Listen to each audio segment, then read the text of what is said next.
conversar sobre el tema de síndrome urémico en el amplio campo global y se involucra a lo que es insuficiencia renal aguda y insuficiencia renal crónica. Es como cuando hablamos de síndromes glomerulares, hablamos de lo que es síndrome nefrítico y síndrome nefrótico. Entonces, en el contexto es para ustedes, señores doctores de semiología 2, estudiantes de medicina, el día de hoy, entonces me place de presentarme, si no me conocen, soy el profesor Guillermo Pacheco Chávez, profesor de la Facultad de Medicina y la especialidad mía es de medicina interna. Entonces, el día de hoy, en el contexto general, se habla de insuficiencia renal crónica y insuficiencia renal aguda. La insuficiencia renal crónica vendría a ser aquella entidad clínica donde hay un deterioro progresivo de la función renal que conlleva, pues, al final, a un deterioro irreversible,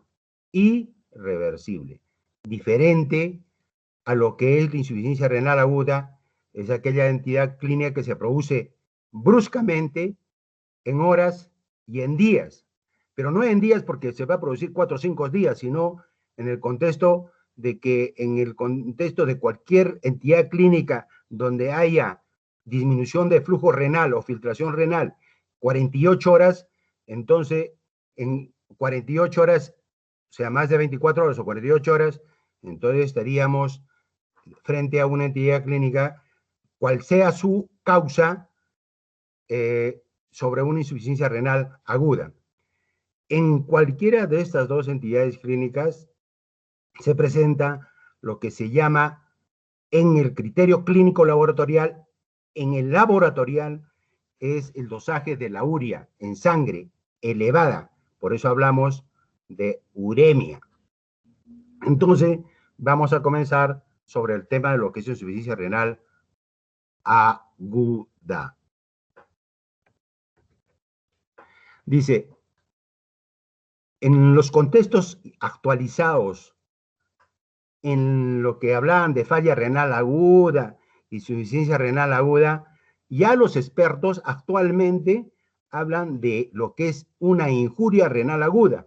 Quiere decir, aquel ente que está haciendo daño al riñón o que hace daño al riñón y que involucra a que no cumpla su función de filtración en el contexto de filtración renal, o sea, daño renal, daño, le injuria, es el contexto que actualmente hablan los expertos, injuria, o sea, aquel componente extraño a nuestro organismo que evidentemente va y daña la función renal.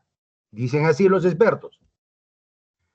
Definición. Síndrome es caracterizado por una rápida disminución en horas a días de la filtración glomerular, acompañada por una retención de productos nitrogenados, urea, creatinina y otras sustancias.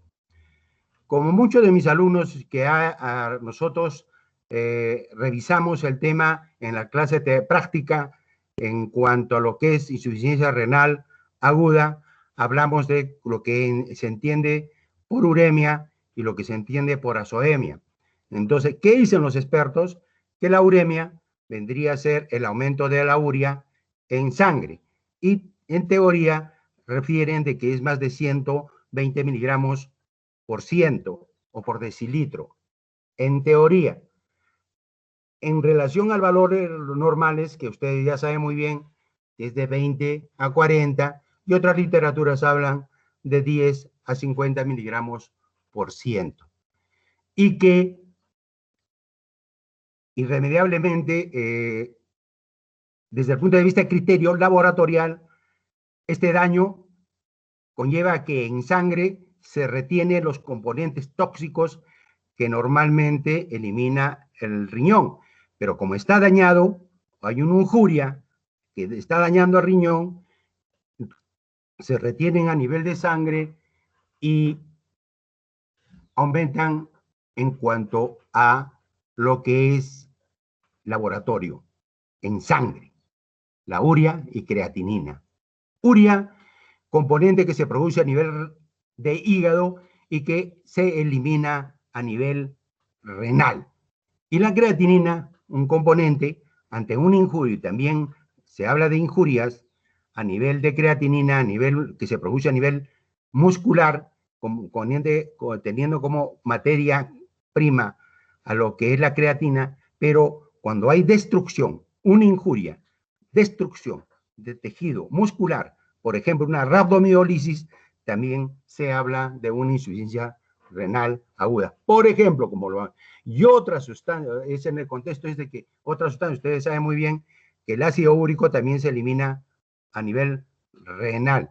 Y también se habla, pero en otro contexto, de que el ácido úrico en sangre, en otros tipos de patología o entidades clínicas, puede haber lo que se llama, pero ya desde el punto de vista crónico, el ácido úrico elevado de muchas personas que han escuchado el término de gota, también puede conllevar a la entidad clínica conocida como el riñón gotoso, cuando una persona sufre de gota y cuando el ácido úrico es mayor de 7 miligramos por ciento.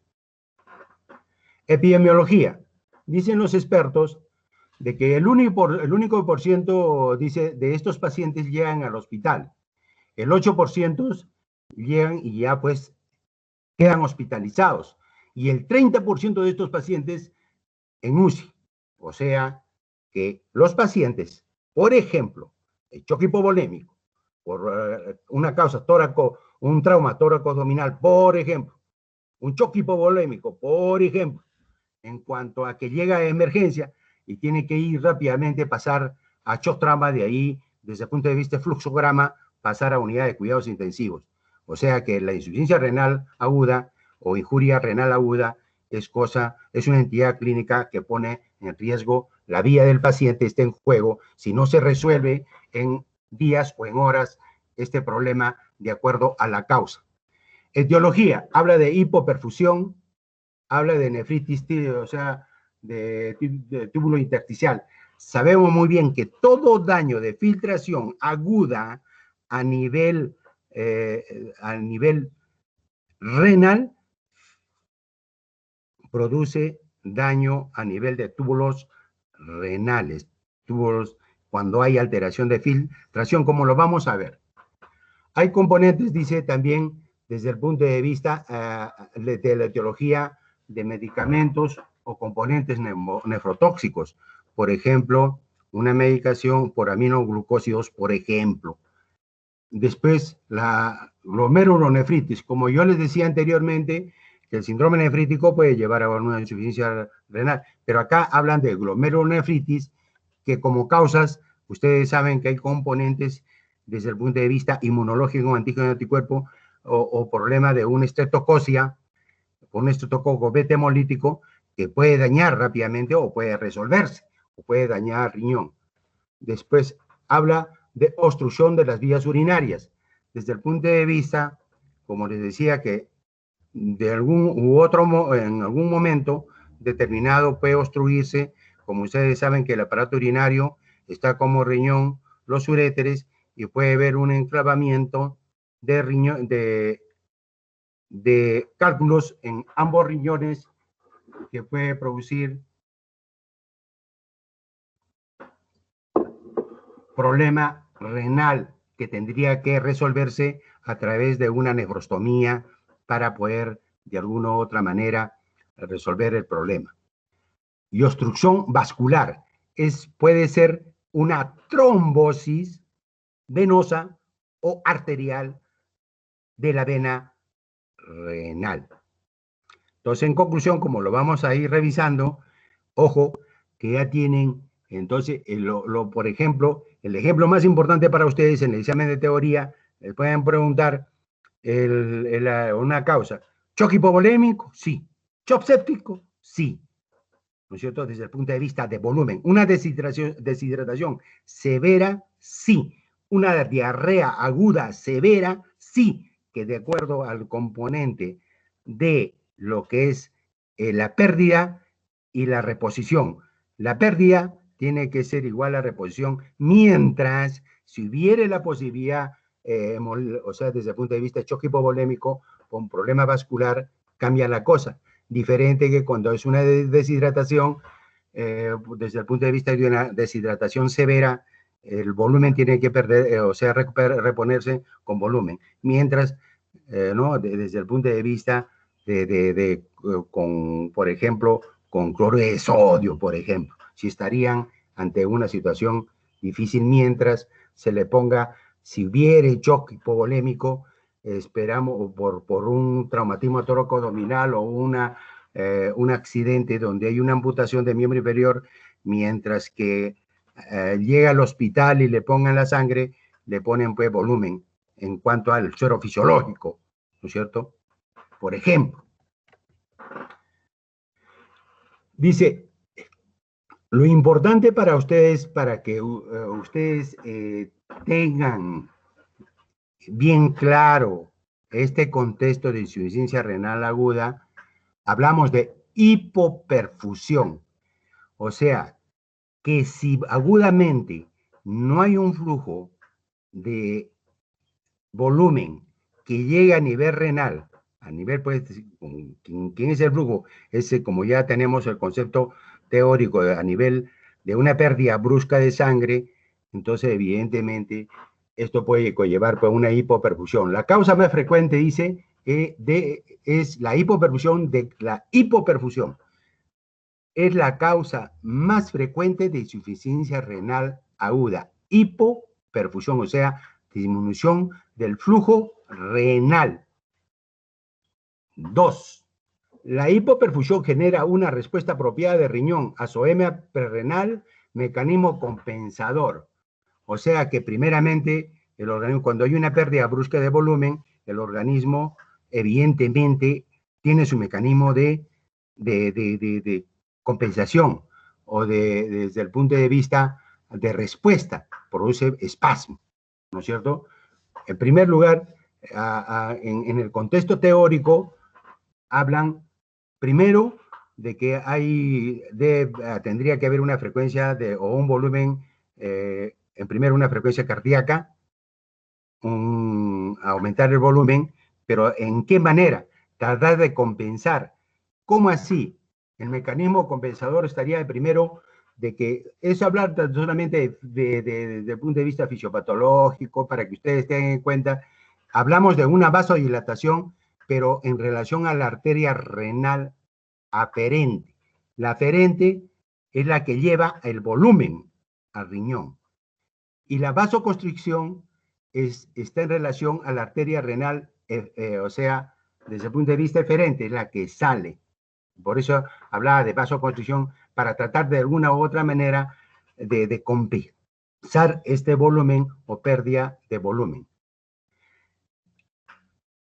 El final, el contexto final de esta alteración glomerular, perdón, de volumen a nivel de riñón, se llama el término de necrosis tubular. Ese es importante que tengan en mente lo que es el daño final que estaría dado por esta injuria que ha dañado al riñón y que el final es el daño conocido como necrosis tubular, necrosis. ¿No? Ustedes ya saben qué es necrosis, ¿no es cierto? El daño, destrucción, o sea, de tejido, es como cuando en el cerebro hay una injuria, una falta de volumen a nivel cerebral, puede haber isquemia y al final puede haber infarto y otras cosas en cuanto a flujo. Acá el término de nivel renal, hablamos el término, lo que se llama daño, el final es necrosis tumoral. En cuanto a la etiología, las causas de insuficiencia renal aguda, como les decía, en primer lugar, una hipovolemia, conocemos. 2, una disminución de función cardíaca. Ojo, que la insuficiencia cardíaca también puede producir. Y luego, una vasodilatación periférica que se relaciona a problemas de sepsis.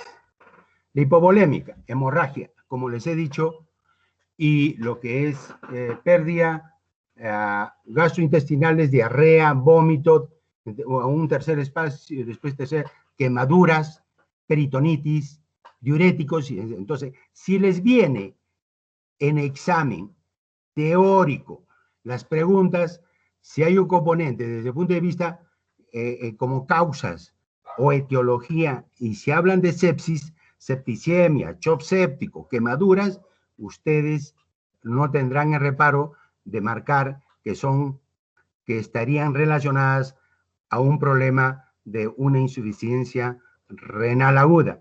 Por ejemplo, una septicemia, como sabemos muy bien, el síndrome séptico tiene sus etapas de lo que se llama el SIR, síndrome de respuesta inflamatoria sistémica, como primera etapa, donde hay un componente desde el punto de vista clínico laboratorial, que lo más saltante hay pues una taquicardia, lo más saltante es que hay un hemograma, una leucocitosis más de 16.500 y una desviación izquierda, desde el punto de vista clínico laboratorial. La segunda etapa, hablamos de lo que es una sepsis donde se identifica el daño o el PP, punto de partida del órgano dañado, y o lo que vendría a ser el agente etiológico. Por ejemplo, les estoy dando un ejemplo. Entonces, evidentemente, y pasa a una tercera etapa, donde la sepsis avanza tanto que puede producir lo que se llama una sepsis severa, la que carta de representación o presentación, hablamos de lo que se llama una hipotensión sostenida. Aplicamos flujoterapia y retoterapia en flujos, fluidos, y revierte, pero muchas de ellas no revierte y pasa a un final, a una etapa llamado shock séptico, donde evidentemente hablamos como cualquier otra entidad de shock hipovolémico o shock séptico, vendría a ser que aquella entidad clínica que a pesar de flujoterapia o retoterapia no revierte el cuadro, lo cual pues daña a muchos órganos blancos donde necesitan oxígeno, por ejemplo el cerebro, por ejemplo el corazón, por ejemplo el pulmón, por ejemplo el riñón o por ejemplo el hígado. Entonces, el shock séptico, si evidentemente afecta a más de 3 órganos blancos, a nivel neurológico puede afectar el sistema nervioso central o a nivel cerebral, y puede ver una escala de Comet de grado menos de 10, por ejemplo. Luego, a nivel hepático se maneja lo que se llama la bilirrubina más de 2.3 miligramos por ciento, por ejemplo, hemorragia digestiva alta, donde las defensas a nivel gástrico están vulneradas y por lo tanto puede producirse hemorragia digestiva. Luego, lo que más importante para nosotros es de que la creatinina está alterada, el riñón se altera. Y si hablamos de lo que se llama una creatinina más de 2.3 miligramos por ciento, dentro de los criterios de las clínicas de Norteamérica, o sea, una literatura de clínicas de Norteamérica donde se ha revisado esta causa de lo que es el SIR, sepsis severa y shock séptico y falla multiorgánica. Entonces, falla multiorgánica, miren como más de 2 criterios, 3 criterios ya hablamos de falla multiorgánica y estaría incluida la probabilidad del riñón. Entonces, luego hablamos de lo que se llama disminución de la función cardíaca. Ustedes saben muy bien, cuando hay una insuficiencia cardíaca, ¿qué es insuficiencia cardíaca? Es la incapacidad del riñón para poner o disponer un buen flujo o un flujo de sangre adecuado a órganos blancos, donde evidentemente, como les digo, los perjudicados vendrían a ser el corazón, el cerebro, el pulmón, el hígado, el riñón como órganos blancos. Entonces, en otras palabras, el riñón también estaría comprometido si hay una insuficiencia cardíaca muy bien. Y a veces hablamos de insuficiencia cardíaca severa, un infarto agudo miocardio, que es una insuficiencia renal, un infarto agudo miocardio masivo, que puede llevar a una insuficiencia cardíaca y finalmente el pronóstico se ensombrece. Y finalmente, la vasodilatación periférica es en cuanto a la fisiopatología de la sepsis o septicemia, que le entendemos ahora que los expertos refieren. Hablamos pues de tanto que hablamos ahora se habla el término de sepsis como septicemia. ¿Y qué entendemos como septicemia?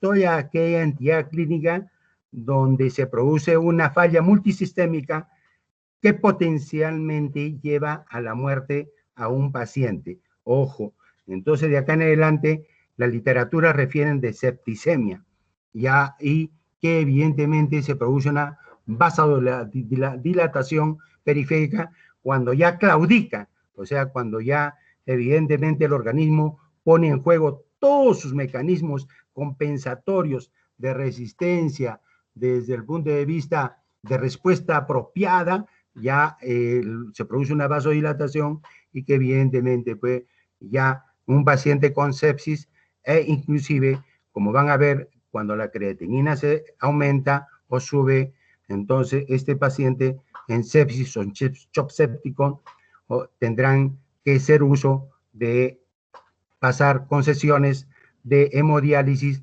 cuando la creatinina está altísima. Puede haber una retención del líquido a nivel, puede haber un edema pulmonar o puede haber desde el punto de vista de la creatinina alta, entonces el paciente sería tributario para realizar un procedimiento de que se llama unas sesiones de hemodiálisis para que revierta. Ojo que la insuficiencia renal, como les digo, puede estar en un proceso séptico, pero dentro de esas etapas, dentro del cuarto, quinto día, deja de orinar el cuarto del quinto día, entonces dice, y le ven la creatinina y la urea y está alta, dice, no, este paciente más de 24 o 48 horas no está orinando, porque la explicación clínica es que ustedes notan que hay una disminución de la diuresis, oliguria, que puede llevar a una anuria y que pues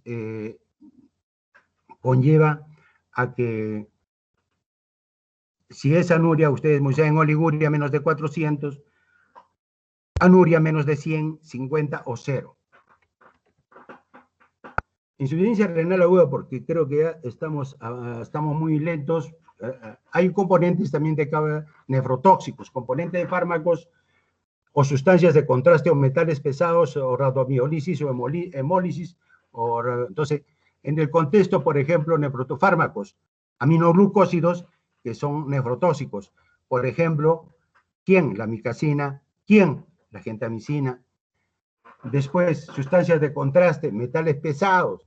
Radomiólisis, como les voy a reiterar, es una destrucción del tejido muscular que se da en muchas patologías. La experiencia propia es que cuando había una temperatura tan altísima, una fiebre maligna puede conllevar alteración a nivel muscular y por lo tanto un taponamiento renal o lesiones a nivel renal y una insuficiencia renal aguda. Hemólisis, por ejemplo, una mordedura de araña que puede, de mordedura de araña, un losocelismo que puede también dañar riñón.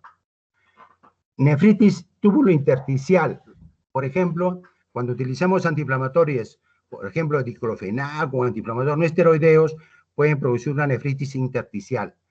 La glomerulonefritis, ustedes ya me ganan con todos mis alumnos que les he enseñado, ya pues hay unos criterios desde el punto de vista de hipertensión arterial, una hematuria, un edema y que evidentemente pues hay una proteinuria también. Obstrucción de vías urinarias, o les hago una insuficiencia renal aguda postrenal, hipertrofia benigna de próstata, que sea en cáncer, obstructiva, post de riñón. Les hablé de cálculos, ¿no es cierto? Pero pues también habla de hipertrofia benigna de próstata y de cervix que puedan presentarse de un momento a otro también. Finalmente, la obstrucción vascular, trombosis de vena renal, ya eso lo conocemos y siempre estamos involucrados en esas entidades clínicas donde el pronóstico es muy ensombrecido porque se produce una trombosis de vena renal y vena arterial, como consecuencia una falla renal aguda o, dado pues, una insuficiencia renal aguda. En otras palabras, el contexto actualizado vendría a ser la injuria renal aguda, que pone en riesgo la vida del paciente. Signos y síntomas. Anuria, como les he dicho, oliguria en un 50%, elevación de creatinina. La cronología, como les decía, cronológicamente puede pasar en horas o puede pasar en días. Pero en horas ya ustedes saben muy bien, puede ser en un choque hipovolémico, quemaduras, deshidratación severa, deshidratación por una diarrea aguda, pero en días es, como les vuelvo a reiterar, un problema séptico, que está 3, 4, 5, 6, 7, 8 días, pero a partir del séptimo y el octavo día, el paciente comienza a disminuir su volumen urinario y puede llevar a una oliguria, anuria, y estaría con la probabilidad diagnóstica de pensar en esta entidad clínica.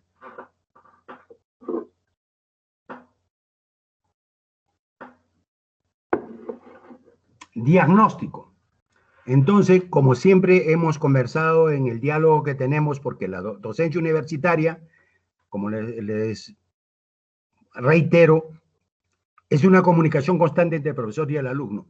Entonces, siempre hemos conversado de criterios clínicos y diagnósticos, perdón, clínicos y laboratoriales para llegar a una entidad clínica o una presunción diagnóstica.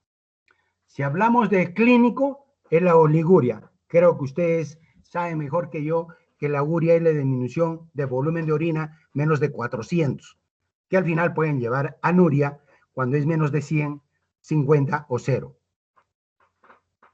Historia clínica con antecedentes de deshidratación. Entonces, evidentemente, como les he relato cronológico, como les he referido muchas veces, que en el relato cronológico o el antecedente o la referencia en el relato cronológico, que es el cuento de la enfermedad, es aquella que ahí se da un 60-70% de diagnóstico, dicen los expertos, sabiendo que los expertos vienen a ser las autoridades en salud que tenemos que hacerles caso, porque si nosotros los jóvenes, ustedes los jóvenes, no hacen caso a las personas de edad en cuanto a conocimientos, desde el punto de vista, no hay futuro. La ecografía renal, en la insuficiencia renal aguda, diferente a la insuficiencia renal crónica, el riñón no está normal, diferente a la insuficiencia renal crónica, que el tamaño del riñón disminuye. Y ya ustedes saben que es una ecografía. En laboratorio, como les vuelvo a repetir, la sangre, ácido úrico, uria y creatinina altísimas. Ecografía renal, que la estamos viendo, y es de color Doppler, que ya pues es importantísimo para poder determinar de repente patologías vasculares a nivel renal. Muy bien. El tratamiento, que evidentemente está solamente de teoría, como para que ustedes tengan como referencia, pero en cuanto a su evaluación, pues ya ustedes saben muy bien de que ustedes estamos revisando lo que se llama insuficiencia renal aguda en cuanto a lo que es la fisiopatología, lo que es el ácido úrico elevado, como en qué entidades clínicas, pero para que ustedes tengan una idea, y a veces, como están haciendo introducción a la clínica, les quedará en este contexto. Dice, el tratamiento médico conservador de insuficiencia renal aguda, diariamente el peso y balance hídrico, mantener una diuresis mayor de 600 centímetros por día, mantener una presión arterial adecuada, sabiendo que si hay una hipotensión, evidentemente la posición se ensombrece porque hay una presión sistólica de filtración que tienen que revisar. Que ustedes saben muy bien. Restricción hídrica, líquidos totales, pérdidas insensibles y la diuresis. Es cuando evidentemente no se puede dar demasiado flujo, y si no hay diuresis, ahí cambia la cosa, entonces tendría que tomarse como solución una sesión de hemodiálisis. Dieta baja en contenido de proteínas y potasio. Entonces las proteínas de alto valor biológico, o sea, las proteínas, no pueden ser carnes rojas, por ejemplo, no debería darse. Los expertos dicen que la dieta sería de 0.5 a 1 gramo por kilogramo de peso. Y potasio, que evidentemente es un electrolito que en la patología de insuficiencia también se elevan y hablan de criterio como criterio de también que compromete al síndrome urémico. Aporte calórico adecuado y quelante de fósforo y la hipofosfatemia. Los expertos refieren que cuando hay, más que todo se da insuficiencia renal crónica, lo que se llama el hiperparatidimismo secundario, donde el fósforo está alto y el calcio está bajo, que se llama hipoparatidimismo secundario, hiper. Insuficiencia renal crónica, pero que vamos a caminar. Concepto de disminución progresiva e irreversible de la función renal en un periodo de meses o años. Ojo, bien, tiene la pregunta del examen teórico. Es la alteración progresiva de el órgano renal, pero en contexto final es irreversible, diferente a la aguda. Pregunta de examen. Si los que no están en la clase teórica, evidentemente se han perdido una pregunta. Probable, posible, ¿será o no será? Luego hablamos de lo que se establece, dice, la filtración glomerular más de 13 meses. Se establece la filtración, cómo comienza ya a alterarse. Ojo, que la comienza a alterarse. Y deben saber que el riñón comienza a disminuir desde el punto de vista de filtración. Pero cuando hablamos de insuficiencia renal crónica, es cuando si el 100%, si tenemos una manzana o tenemos una naranja, donde el 75% de la naranja está partida, ya no funciona y está, pues se ha malogrado, solo el 15%, cuando el 15% solo funciona, ahí se expresa que ya hay una insuficiencia renal crónica cuando ya comienza a repercutir en sus funciones desde el punto de vista renal. La epidemiología, el incremento, dice, nivel mundial, dice, hay un incremento a nivel mundial por la prevalencia de hipertensión arterial y diabetes mellitus ligados al envejecimiento de la población. Ojo, que causas de insuficiencia renal crónica es una de las causas más importantes, diabetes mellitus en nuestra realidad, insuficiencia de hipertensión arterial, a pesar que la hipertensión arterial vendría a ser un criterio mayor cuando hablemos de insuficiencia renal aguda, crónica, en cuanto es anemia, lo que es hipertensión y que es la creatinina. Factores de riesgo. Las personas, obesidad mórbida, más del 40% de nuestro índice de masa corporal. El que fuma, tabaquismo, malos hábitos, o sea, un desorden o malos hábitos desde el punto de vista higiénicos dietéticos, o sea, comer pues carne roja, abusan de una dieta no balanceada. Y cuando también hablan desde el punto de vista de que tenga un riñón poliquístico y que finalmente puede producir pues ahora, estadios leve, luego habla de disminución moderada de función renal, habla desde el punto de vista, habla pues desde el punto de vista, habla en cuanto a insuficiencia renal, necesidad de diálisis, cuando ya miren, la función renal está venía menos, está muy dañada. Y la otra, disminución severa de función renal, cuando está entre 15 y 29, les doy unos desde el punto de vista de los expertos en relación a la filtración renal. Quiere decir de que el riñón se va a reducir de tamaño, el riñón, como les voy a decir, si es un globo, una manzana o una naranja, el 85% está dañado y se queda tan solamente el 15% como función. Es ahí donde verdaderamente ya se define lo que es una insuficiencia renal crónica terminal, también dicen unos expertos, o definitiva, que estos pacientes terminan con las sesiones hemodiálisis. Entonces, en conclusión, si les preguntan cuál es la causa más frecuente en nuestra realidad relacionada a insuficiencia renal crónica, ustedes darían entre diabetes mellitus, que ustedes ya saben, los que han rotado conmigo o están rotando, o la hipertensión, que también es, ustedes les paso la voz, que la hipertensión arterial, dicen los expertos que el 70%, 80% de hipertensión arterial es idiopática o esencial, no se conoce si causa. ¿Cómo? Yo soy un gordito, comeloncito, y que tengo 50 años y me voy a hacer un control de presión arterial y me doy la sorpresa que ya soy hipertenso. O sea, sin causa, no habiendo causa alguna, sabiendo que la obesidad o el sedentarismo no es una causa, sino unos coadyuvantes que se asocian a los tipos de patología. Acá repitiendo la fisiopatología, el daño estructural que va progresando constantemente y es irreversible, independiente de la injuria inicial.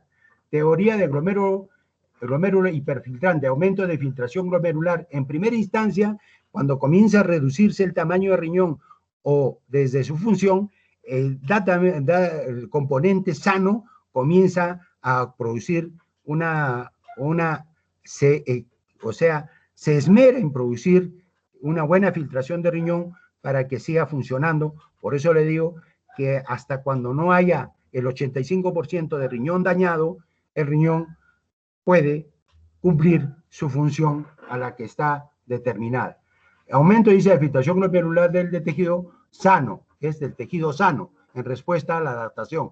Cómo va adaptando, cómo es tan inteligente el organismo, el riñón, que va pues compensando, ¿no es cierto?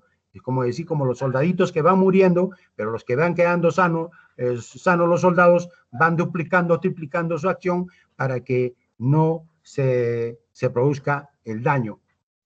Luego sí se genera un ambiente inflamatorio estimulando la fibrogénesis renal. Entonces el riñón se deteriora, disminuye su tamaño y se vuelve chiquito.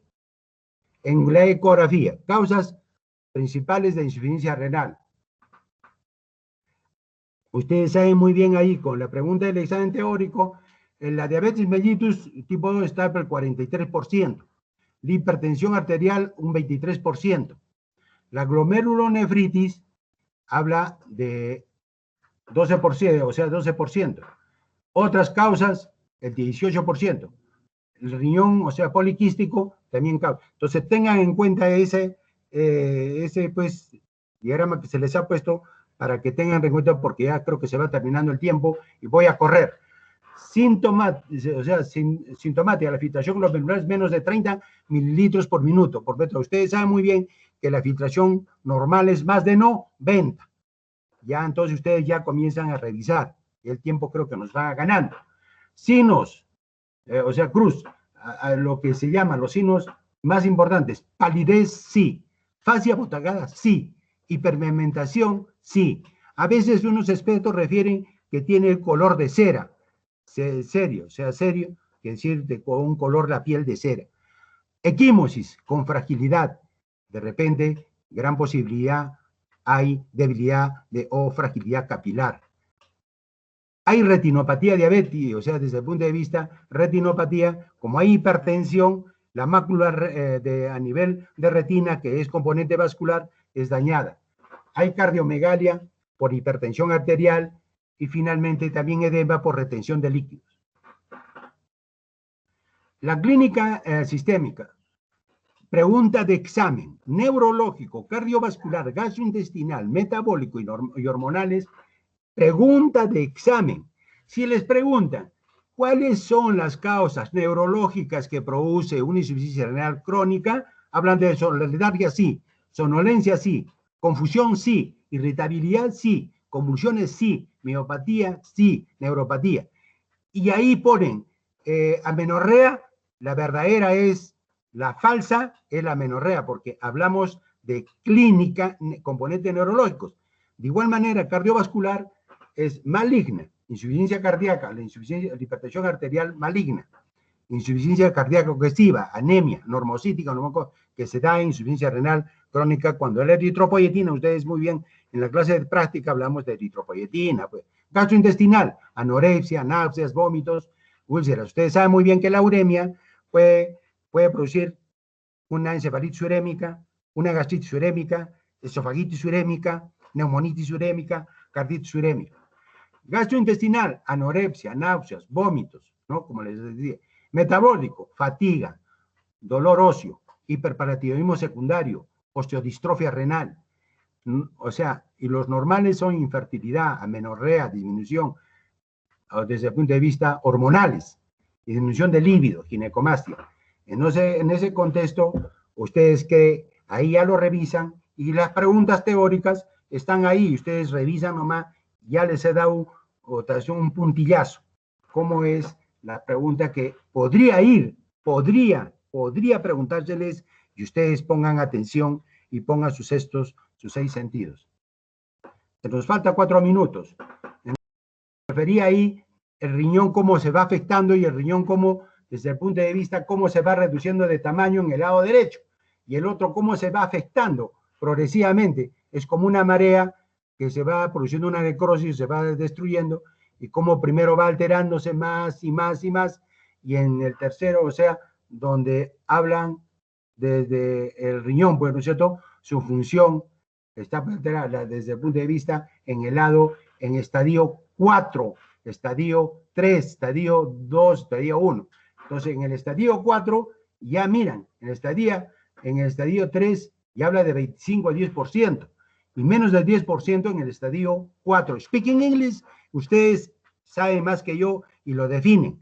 Y en su lado derecho habla de lo que es el tamaño, cómo se va reduciendo el riñón poco a poco, ¿no es cierto? En estadio 1, estadio 2 y estadio 3, cómo se va produciendo, pues, la disminución del tamaño desde el punto de vista ecográfico cuando se hace el estudio de diagnóstico de ecografía.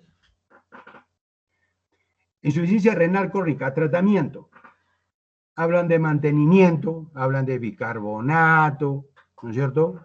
Hablan tratamiento con eritropoyetina, tal y cual. Diálisis peritoneal, que es un criterio. Hemodiálisis 3 veces por semana. Y en las personas, de acuerdo a la causa, o sea, un paciente joven que tenga una insuficiencia renal, pero que tenga los criterios para poder realizarle un trasplante renal en jóvenes, porque las personas que tienen ya diabetes, que tengan 60, 70 años, ustedes saben muy bien que cuando una persona es diabética, y yo soy diabético, tengo 50 años, mi expresión desde el pinta orgánico explica un deterioro que acelera mi envejecimiento 10 años, dicen los expertos. Hay literaturas que uno de 50 años diabético cree, o sea, aparenta 60, y uno de 60 aparenta de 70 años de edad, y que evidentemente creo que va, pues, una enfermedad multisistémica que no solamente afecta a los, desde el punto de vista, la diabetes no afecta solamente al riñón, es una enfermedad multisistémica que afecta a todo nivel, por ejemplo, a nivel endotelial, que le produce una disfunción endotelial, que el paciente puede terminar con un infarto agudo de miocardio silente, silencioso, que dicen los expertos, no lo digo yo, sino la literatura, es lo que yo les transmito, es en este contexto, lo que más importante. Bueno, jóvenes, siendo las 7:44, ¿alguna pregunta para terminar 7:45, como está programada la sesión o la clase de teoría? ¿Alguna pregunta, jóvenes doctores? ¿No está claro o no han entendido nada o han entendido 0.001 en cuanto a lo que es su conocimiento y ustedes ampliarán el abanico en su conocimiento? Ojo que las preguntas están en la explicación que he conversado y el diálogo y la conversación que se ha tenido con ustedes en cuanto a estos temas que están relacionados a lo que es la urea. La urea, el síndrome urémico, es tanto la insuficiencia renal aguda y insuficiencia renal crónica. Y cuando ya la cosa es definitiva y terminal, cuando ya, pues, los pacientes están, cuando ya la función renal ha sido tan deteriorada que evidentemente ha alterado y pone en riesgo su vida del paciente. Siendo las 7:45, creo que ustedes tienen alguna palabra o una pregunta, y esto al final hemos terminado dándoles gracias, hacerlos levantar temprano, y que ahora pues les queda tan solamente revisar lo poco que se les ha enseñado, lo poco que se les ha entregado, y que evidentemente depende de ustedes en cuanto a lo que les vuelvo a reiterar, que el conocimiento se hace a través de estudiar. La única motivación como docente, como profesores, estudien, estudien y estudien, y que el estudiante de medicina tiene que adaptarse al estrés, al estrés y al estrés. Buenos días, doctores. Doctor, muchas gracias. Muy bien. Voy a dejar de compartir. Muy bien, doctores. Ojalá que lo poco